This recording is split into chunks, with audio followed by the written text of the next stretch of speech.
Hey, Yakima Valley, Brian Harris of Brian Harris Used Cars and Sela, where everyone's approved. When I say everyone... They have bad credit. They've been turned down at 10 dealerships. Approved.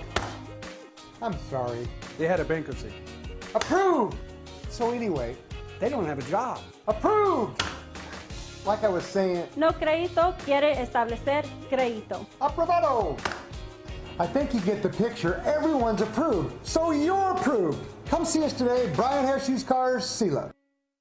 I had just finished working 8 years investigating crimes against women and children, which can take a toll on you. Man, you know it. And my wife said, I think it's time for you to step away and do something different. And I was a little, I wasn't happy with the way some things had gone. And I had been an acting sergeant a couple times, and one particular incident, a young boy was killed. And everything handled really well, but I wanted to have a debriefing for the guys, because I think it's important that we take care of our mental health as well as our physical health when you're in law enforcement. We're learning more and more how critical that is. That's very critical. Yeah. And I was basically told there wasn't enough money in the budget for overtime, and it wasn't approved. I went ahead and arranged it, and I still stand by that.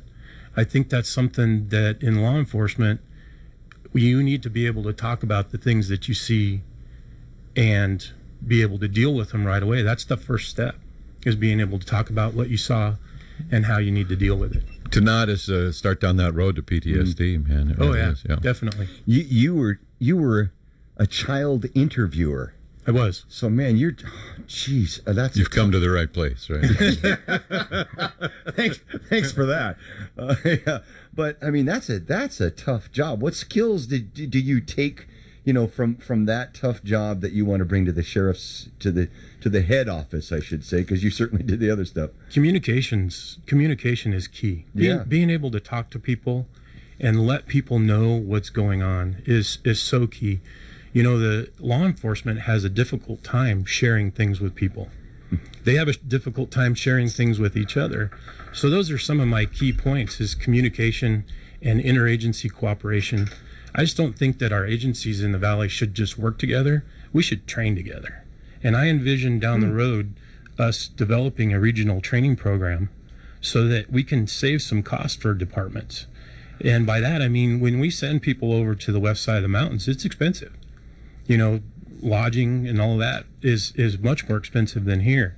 And if guys can stay home, or the people that work for the department can stay home and go to the training during the day, we're saving time and money. Money is, the sheriff's budget has always been a challenge. I guess sheriffs and police budgets always are a challenge. What do you see the biggest challenge with the budget in the sheriff's office this time? So one of the biggest challenges I see is making sure that we have enough manpower on the road. Yeah. People miss that face-to-face contact. They don't want a report taken over the phone. And unfortunately, since 2008, when the housing crisis happened, budgets got tighter and people got taken off the road. One of the things is the sheriff's department has to use 100% of their manpower budget on manpower. And the other thing is that why does the sheriff not run, or the sheriff's department not run 911 Suncom? Well, the county, that's their program, and they contract with YPD for it. And so the sheriff running it, or the sheriff's department running it, could save more money and put more men on the road with that money saved. Can the county sheriff's office have enough guys and gals out there when you got to cover 4,000? What is it? 4,000 square miles or something like that? 4,000. Can we possibly have enough? Well, I think we could use more. Yeah. Currently the sheriff's department is one of the least staffed in the county. Most of the agencies are 1 to a little more than 1 officer per 1,000. The county currently is at 0.6 officers per 1,000. And so when I left the office, the department, there were 72 commissioned officers, and currently there's 61.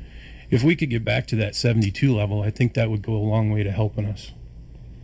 The relationship between the sheriff's office and the commissioners, how do you rate how that's been? And What would you do differently, or would you? I think that relationship is gotten better, and I think working with the commissioners is key. And everybody goes in and works together on the budget and gets their piece of the pie, or their little box set aside. And I think it's important that they know from the sheriff what the people want and what's important to people. And I've been out there talking to people since I announced, and public safety is key to people.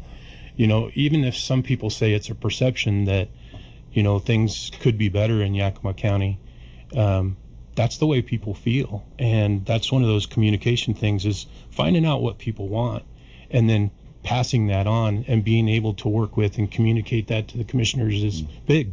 There's the reality, the numbers, the statistics, and all that, and then there's the perception. And there are things that you can do to alter perception, just in terms of how you present stuff, where you are and when you are there, things like that. There are things that you can do to kind of change all of that. Partnerships are key in that. Certainly. We've seen YPD form a lot of partnerships with feds and for things like that to make some not just with the feds, but the community. Yeah. I've visited Toppenish, who has a group that they started in 2009 that they call CSN, Community Safety Network. And it's a group of Native Americans, citizens from Toppenish, and the school district that got together and decided, hey, we're tired of the gang activity, the gang violence. And after their first year together and working with kids in the school, gang activity dropped 50%. For a grassroots effort like that to take that kind of effect is huge. And as the sheriff, you've got to be a leader in public safety and be involved in those types of things. That's huge. Agreed. We're talking with candidate Rick Mottice. He's the guy that's running for sheriff, along with a host of others. Rick, everybody talks about the budget and how the lion's share goes to law and justice and stuff all the time. I think the county's better than it's been in a while in that regard. But as the law enforcement side of things, not the administrative, but as you look out at the types of crime that we see, are there some targeted emphasis patrols or anything like that to deal with a certain kind of crimes that we think that the county has more of than we need to have, or are we just sort of like the run-of-the-mill county across the state? No, we're not run-of-the-mill. Because of some of the drug problems that we have, there's a high theft, metal theft. Farmers in the Lower Valley experience theft on a daily basis. Their water lines, pumps. I was a victim here a week and a half ago myself. My irrigation pump was taken, and the whole pump. People sell it for scrap metal for drug money. Well, there is copper wiring in it, and so they either will sell the pump itself to somebody, or they'll take it apart and sell the scrap metal. To come out and try to turn on your water and go, did the other guy, my hired guy, take the pump to get it fixed? Or so then you start to notice that the wires were cut and the pipe was cut and it was all hacksawed, and you're like, no, it was taken. A lot of farmers, a lot of growers are facing that, like you said, daily basis, right? Yeah. Daily basis. Yeah.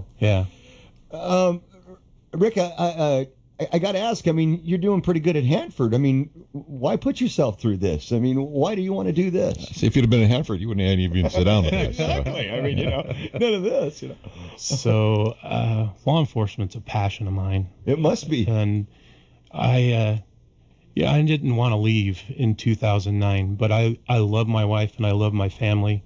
My marriage is so important to me. And people ask me, does your wife support you in this? Every step of the way. She's been right there with me every step of the way. Last weekend we were out sign waving, and she was right out there with me sign waving, and that means a lot. That means a lot. I have a big passion to serve people, and I think sometimes we forget that the officers that are serving people too are not served well, and that's one of the things that I want to bring to the office. Excellent. Well, before we run out of time, I want to make sure you have an opportunity to phrase up the pitch. Why should Yakima County cast their vote for Rick Mottice for sheriff? Number one, public safety. Currently, we're at 61 commissioned officers. We need to raise that number. and I have a plan that I think will accomplish that. Number two, interagency cooperation. And I don't just mean working together. I mean training together, doing many things together with the community. And the sheriff's office has to be the public safety leader in that. And then accountability, and what I mean when I say that is, you know, everybody makes mistakes. It's how we learn from those and deal with them moving forward. You step up, you admit you made it, and that you've learned from it, and you're going to make those changes. And by doing that, you're transparent with the public. So those are my key points that I hammer away on. I think it's really important. And, you know, I ask the voters out there to really consider who they're voting for, and I ask them to vote for me. Rick, thank you very much. Appreciate your time, appreciate your past service and your desire to continue to serve. You get through this primary process, we'll have you back and drill down a little bit more into some specifics and stuff, but this is a great opportunity to introduce yourself, and I think you did that extremely well. People can have a sense of who you are, what you're about from this. So if they don't get a chance to hear any more forums, they have a pretty good feel for who you are as a man and as a guy who's concerned for the community. So thanks very much for the time. Represent well, and hopefully we'll be talking to you down the road. I appreciate the time, guys. Thank you. You got it. Good luck.